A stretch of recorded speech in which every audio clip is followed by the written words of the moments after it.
볼리비아가 얼마나 먼가 비행기를 3번 갈아타야 된다고 합니다.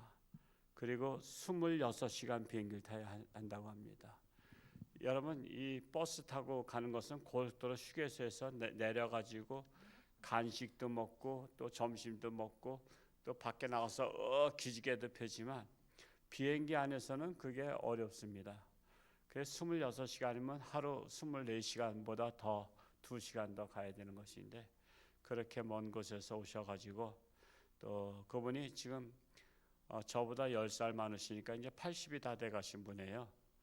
근데도 후임자를 이렇게 청빙하는데도 왔다가는 못 견디는 거예요. 왜냐하면 고산지대라 산소가 부족한 거예요. 산소가 부족하면 사람 뇌가 이상이 생겨요. 호흡곤란도 오고요. 얼마나 높으냐? 백두산 위에 한라산을 높이 올려놓은 것과 같이 높은 지대래요. 그러니까 얼마나 고산지대입니까? 그러니까는 젊은 목사님들이 몇 달 동안 있다가는 못 견디고 다 그냥 나오니까 지금 후임자한테 물려주지 못해서 계속 하고 있는 거예요. 지금 80이 다 돼가는데도 참 대단하셔요. 그래도 건강하시고 또 이렇게 오셔서 말씀 전하시고 하시는데 그렇게 또 사모님은 또 몸이 또 병드셔가지고 같이 이제 치료차 나오셨는데 이렇게 몇 걸음 같이 부축해야 걸을 수 있는 적이에요. 선교사로 나가신 분들이 참 몸들이 망가지면 그곳은 병원이 열악해서 한국에 나와야 치료를 받아요. 그래서 참 마음이 짠해서 이렇게 우리 교회가 여유가 있어서 넉넉하게 드리면 좋은데 이거 좀 부족하다라는 생각을 가졌는데 누가 갑자기 자기가 보태겠다고 그래서 50만 원을 보태는 바람에 또 이렇게 목사의 체면도 세워주고 그래서 얼마나 감사한지 모릅니다. 그래서 여비를 넉넉하게 드려서 제 마음이 얼마나 후련한지 이렇게 성령의 감동을 받은 분들이 있다는 것에 제가 전혀 생각지도 못했어요. 그런데 자기가 보태면 안 되겠냐고 그래서 허락을 했어요. 그래서 여비도 넉넉하게 드렸고 또 마침 미얀마에도 지금 전쟁 중에 기름값이 오르고 그래서 뭐 공사를 못 한대요. 우물을 파야 되는데 이렇게 기름이 없대요. 기름을 살 수가 없답니다. 그래서 기계를 돌리지 못해서 일단 보류하고 있는 동안인데 우리가 그래서 교육관을 제가 얘기했었죠. 그랬더니 또 이분 저분 100만 원, 50만 원, 30만 원, 또 20만 원, 10만 원 이렇게 하신 분들이 십시일반에서 570만 원이 모여서 어제 우리 특별회계에서 보냈습니다. 그래서 교육관 2층에 교회학교를 위해서 그거라도 먼저 공사 시작해라 해서 보냈습니다. 하여튼 이 모양 저 모양으로 우리 동참하신 분들 참으로 감사하고요. 우리 물질의 축복도 받아서 하나님께서 주가 쓰시겠다고 하면 언제든지 쓰임받을 수 있는 축복의 주인공들이 되시기를 축복합니다. 오늘 말씀 44절과 45절 다시 한번 읽어보겠습니다. 시작. 또 이르시되 내가 너희와 함께 있을 때에 너희에게 말한 바 곧 모세의 율법과 선지자의 글과 시편의 나를 가리켜 기록된 모든 것이 이루어져야 하리라 한 말이 이것이라 하시고 이에 그들의 마음을 열어 성경을 깨닫게 하시고 예수님께서 부활하신 후에 이미 과거의 제자들에게 말한 바 곧 모세 율법 선지자의 글 시편에 예수님을 가리켜 기록된 모든 것이 이루어져야 하리라 한 말이 이것이라 하시면서 구약 성경의 예언은 곧 예수 그리스도의 오심과 고난과 고난 받으심과 죽음 당하심과 부활하심에 대해서 말씀을 하고 있는 거예요. 구약에 이렇게 예언했던 것이 이루어졌다라는 거예요. 그래서 이에 제자들의 마음을 열어 성경을 깨닫게 됐다는 거예요. 제자들의 마음을 누가 열었어요? 예수님께서 열어주신 거야. 하나님이 열어주셔야 돼요. 하나님이 마음은 열어줘야 깨닫는 은혜가 있어요. 마음은 안 열어주면 깨닫지 못해요. 맨날 말씀 들어도요 깨닫지 못하면 마치 소화를 못 시키는 것과 같고 나무로 말하자면 거름을 먹지 못하는 것 같은 거예요. 그러면 자라지 않는 거야. 자라지 않아. 그래서 신앙생활 몇십 년 했다고 해도 신앙이 안 자란 분들이 많잖아요. 여러분, 신앙이 자라야 그 값을 하거든요. 여러분, 과일나무 심었는데 20년 지났어도 맨날 애기 나무야. 그러면 예수님께 뭐라 하세요? 뽑아버리라 하세요. 뽑아버리라고. 우리는 열매 맺는 신앙까지 가야 되는 거야. 그러려면은 우리가 받아들여야 돼. 우리가 마음문을 열어야 하나님의 말씀의 씨가 내 안에 들어와서 그걸 깨닫게 되고 자라게 되고 성숙한 크리스찬, 열매 맺는 크리스찬이 된다라는 사실입니다. 그래서 우리 마음문을 열어달라고 기도하시기 바랍니다. 그래야 교회와도요, 말씀의 은혜가 돼야 깨달아야 그 신앙생활 할 만하지, 맨날 왔는데 깨닫지도 못하고 답답하게 돌아가면은 에이, 교회 나가서 뭐하나 이런 생각이 드는 거예요. 46절과 47절 말씀 읽어보겠습니다. 시작.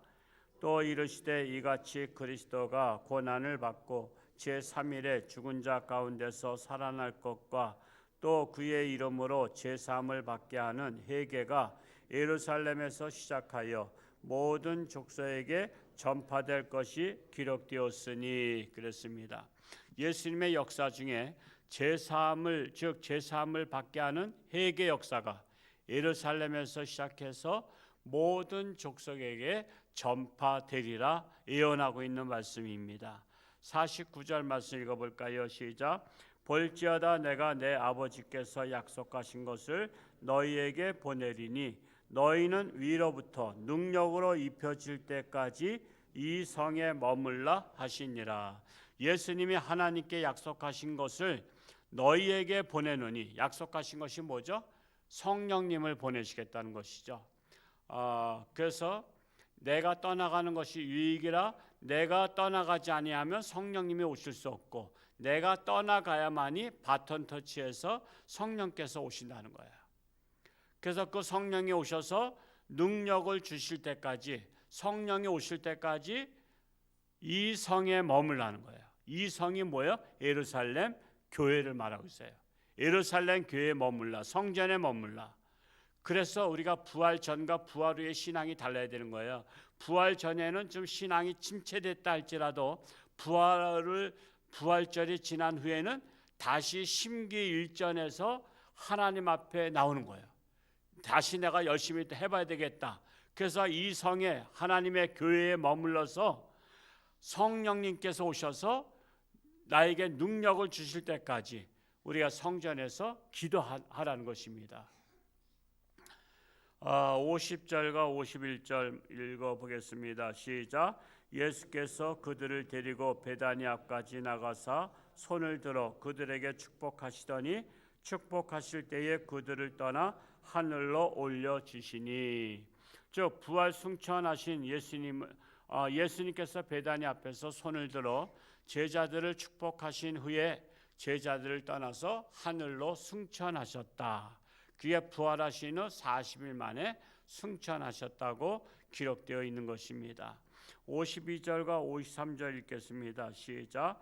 그들이 그에게 경배하고 큰 기쁨으로 예루살렘에 돌아가 늘 성전에서 하나님을 찬송하니라. 부활 승천하신 예수님을 보고는 너무나 기쁜 거예요.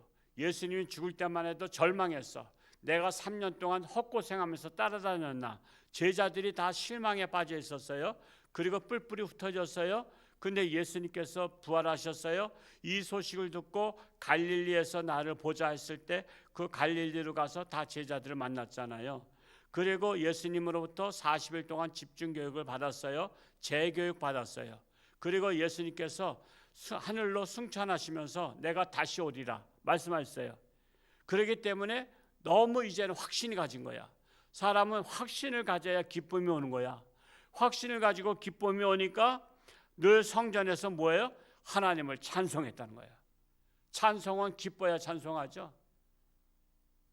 그래서 기쁨이 넘치니까 찬송 부르고, 그래서 기쁨의 찬송, 확신의 찬송, 능력의 찬송을 부른 거예요. 그래서 우리는 구역장님들이나 선교회나 그걸 잘 이끌어 가셔야 돼. 우리는 모였다면은 찬송을 부르고, 지금 어르신은 오늘 구역 예배 드리지만요, 7곡을 불러요. 7곡을. 어르신들은 기운이 없는데도 7곡을 불러. 제가 사무실에서 들으면 얼마나 은혜스러운지 몰라. 우리 실버 선교회가 가장 은혜스러운 구역 예배를 드려. 찬송을 이렇게 부르는 거야. 그 구역장이 이끌어야 되는 거야. 우리 오늘 찬송을 한번 몇 곡 불러봅시다 하고서는 구역장이 앞장서서 이게 불러야지 이게 같이 따라가는 거야. 우리는 같이 따라가는 걸 해야 돼요. 제가 자식이 책을 하나 옛날에 선물해 준 거 인저 읽는 게 있어요. 초격차라고. 초격차. 혹시 그 책 들어보신 분 계신가요? 리더십에 대해서요. 삼성전자에서 그 사장까지 하셨던 그 분이신데 아주 과학자예요. 그런 분이 삼성전자 사장이 되셔서 리더십에 대해서 4가지 유형에 대해서 나와요. 오늘 새벽에도 제가 성경을 한 아침 새벽마다 30페이지 읽고 또 남는 시간이 있으면 그 책을 계속 읽거든요. 이 초격차라는 것을 한번 인터넷 검색해서 한번 살 수 있으면 정말 한번 읽어볼 수 있는 기회가 되면 좋겠어요. 그 리더십에 대해서 나와요. 4종류의 리더십에 대해서 4종류를 갖춘 사람이 온전한 리더십을 가진 사람이다라고 나오고 있습니다. 그러니까 우리 남자분들은 그래도 리더십을 발휘할 수 있으려면 그런 책을 좀 읽어볼 필요가 있어요. 권오현 그 사장이 쓴 책입니다. 권오현 씨가 쓴 책인데 이게 그때 사이가 왔을 때 그 책을 주고 간 것인데 제가 서재에 있다가 이 책을 한번 이제 읽어봐야 되겠다고서는 읽어보니까 그냥 눈이 확 띄는 거예요. 야, 이 책을 내가 젊었을 때 읽었으면 너무 좋았을 것을.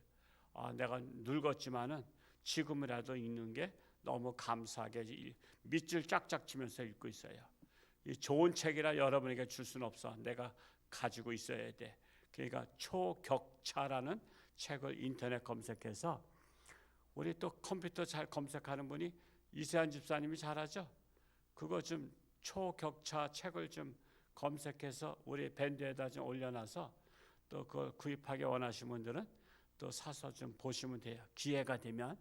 그래서 사람은 구역장이나 교구장이나 선교회장이나 이런 분들 다 지도자잖아요. 그냥 지도자를 잘 만나면 그냥 발전하는 거예요. 신앙도 그냥 발전하는 거예요. 교회도 지도자 잘 만나면 그 교회가 은혜스럽잖아요. 그 싱가포르라는 나라는 리쿠안유라는 지도자 잘 만나가지고요. 그분이 아주 영국에서 공부하신 분이더라고. 아주 깨어난 분이야. 그분 한 사람 때문에 싱가포르이 세계에서 가장 잘 사는 나라 중에 하나가 된 거야. 아주 도시 전체가 다 공원이야, 공원. 그 한 아파트에 수영장이 2개씩이나 있어.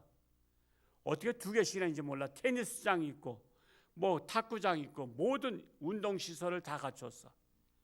그래서 한 사람 잘 만나면 나라가 복을 받는 것을 볼 수 있어요. 저 북한의 김일성 잘못 만나가지고 지금까지 고생하잖아. 정말 우리 예수님 잘 만나서 구원받았잖아요. 그래서 우리가 정말 하나님을 찬양하고 모였다 하면 기도하고 우리 그렇게 할 수 있는 우리 아름다운 교회 여러분 또 복받은 여러분이 될 수 있기를 축복합니다. 할렐루야. 고맙고 감사하신 아버지 하나님, 오늘도 새날 쉬었사오니 오늘 하루도 새벽을 깨우며 하나님 앞에 달려나왔습니다. 하나님의 말씀을 통해서 우리가 예수님께서 부활 승천하시고 제자들이 확신을 가지고 성전에 모여서 하나님을 찬송하며 능력을 입힐 때까지 이 성에 머물라 했습니다. 그래서 그들이 마가의 다락방에서 함께 찬송하고 기도하다가 성령 받고 온 세계에 복음을 전한 자들이 되었습니다. 우리 하나님의 홍천주안교회, 하나님이 함께하는 교회, 하나님이 들어쓰는 교회, 하나님의 마음이 합한 교회가 되기를 원합니다. 우리 성도들마다 하나님을 사모하며 기다리며 참으로 은혜를 바라는 자마다 마음문을 활짝 열어주시고 깨닫는 은혜가 넘치게 하사 저들이 하나님의 말씀으로 쏙쏙 자라서 귀한 열매 맺는 신앙 될 수 있도록 축복하여 주옵소서. 육신의 질병으로 사경 헤매는 사랑하는 교우들을 불쌍히 여기시고 하나님의 손길로 안수하사 깨끗함 받게 하여 주옵소서. 건강케 하여 주옵소서. 하나님 영광 위에 살게 하여 주옵소서. 우리나라가 하나님의 나라가 되며 전쟁이 속히 이제는 멈추며 이 땅에 평화가 임하게 하여 주옵소서. 예수님의 이름으로 감사하며 기도하옵나이다. 아멘.